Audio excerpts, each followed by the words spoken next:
Welcome to Calvary Albuquerque.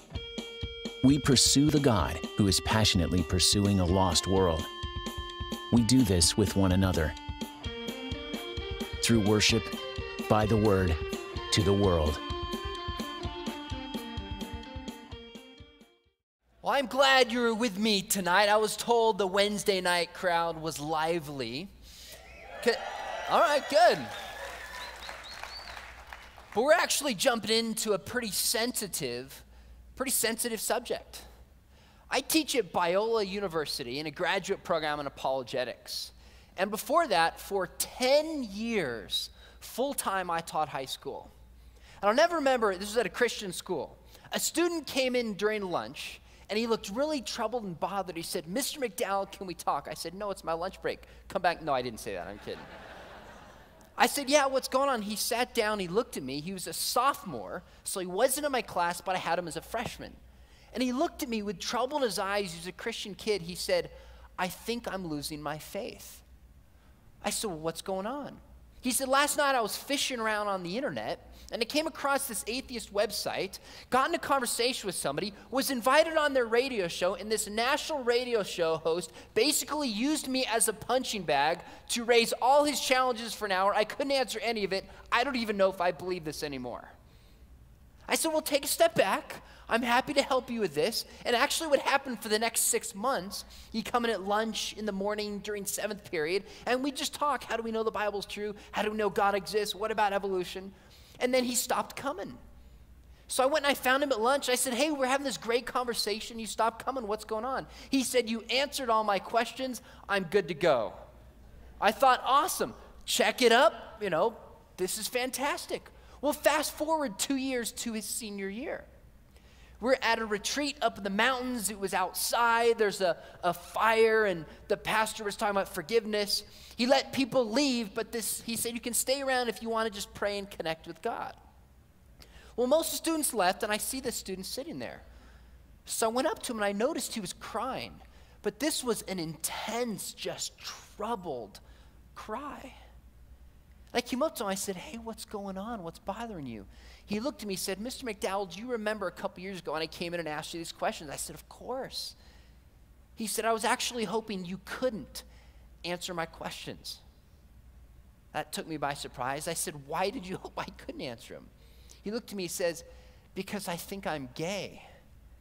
And then he said something to me I will never forget.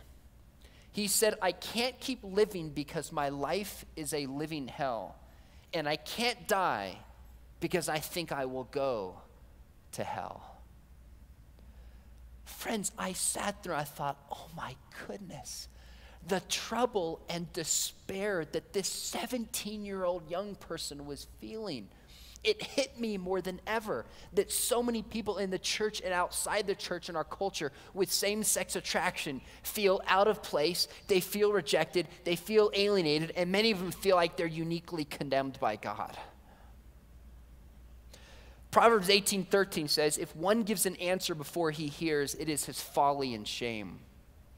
Friends, as Christians, we've often had quick answers and sometimes simplistic ones. But on this issue, we need to be willing to be compassionate and empathetic and try to understand as profoundly as we can. There's a writer by the name of Andrew Marin, and he moved his family into Boys Town, Chicago. Now, why Boys Town, Chicago? It was voted last year as the most gay-friendly city in America, higher than San Francisco. He wanted to move his family in there to build bridges with what he described as the gay community. He said, "I want to talk about Jesus. I want to reach out to them. I want to build a relationship." So he moved his family right in there and started getting to know many of the people that lived there. In his book, Love is an Orientation, he said this. He said, "Unless you have been sexually attracted to someone of the same sex, you can never fully grasp, as a heterosexual Christian, what that means." And then reading his book, he asked a few questions that I started to reflect upon and think for myself. He said, for example, how would your life change if you had same-sex attraction? Maybe some of you do, but for those of you who don't, how would your life change if you found that you had same-sex attraction? Second, how would it affect your relationships? Third, how would it affect your future? And fourth, how would it affect your faith?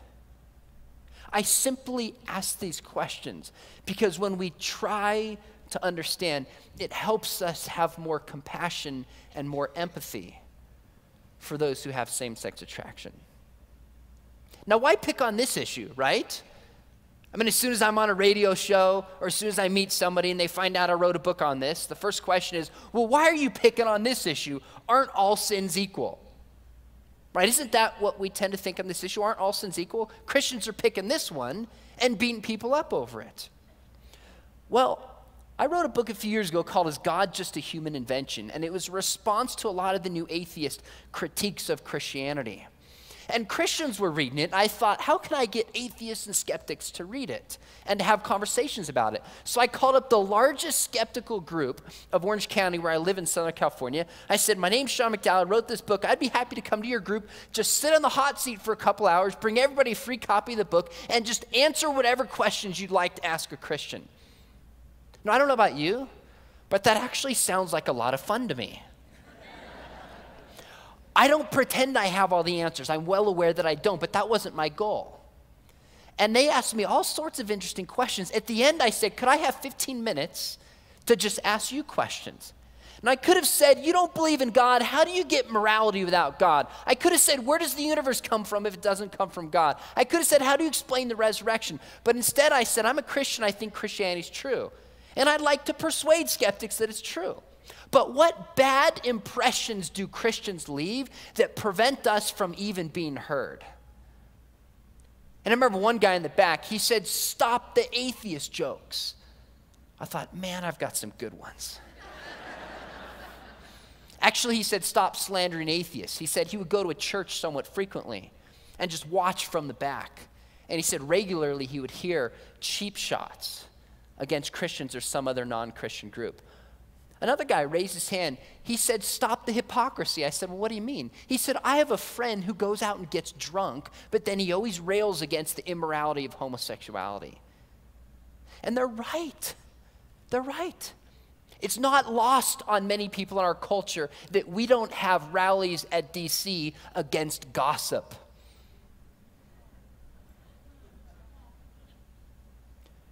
The Bible has some strong things to say about homosexual behavior, but it also has strong things to say about divorce. It has strong things to say about idolatry and lust and greed. The Bible speaks on these. David Kinnaman, who is the president of Barna Research Group, he wrote a book called Unchristian. And he studied non-believers, how they view Christians. He said, outsiders say our hostility toward gays, not just opposition to homosexual politics and behavior, but disdain for gays individuals has become virtually synonymous with the Christian faith. Friends, how did this happen? And he's right. I teach at a university, but I still teach one high school class. And I got tired of seeing my students graduate, go into the university, and then have a professor pick apart their faith. So I got together with a friend of mine. I said, we need to take our students to the most godless, secular place we can think in, bring in atheists and agnostics, let them speak to our students. So this past February, I took a group of 22 high school students to Berkeley. And we brought in some atheists and agnostics, and we brought in a friend of mine who's in his 80s, just the most kind, just grandfatherly soul you would ever meet.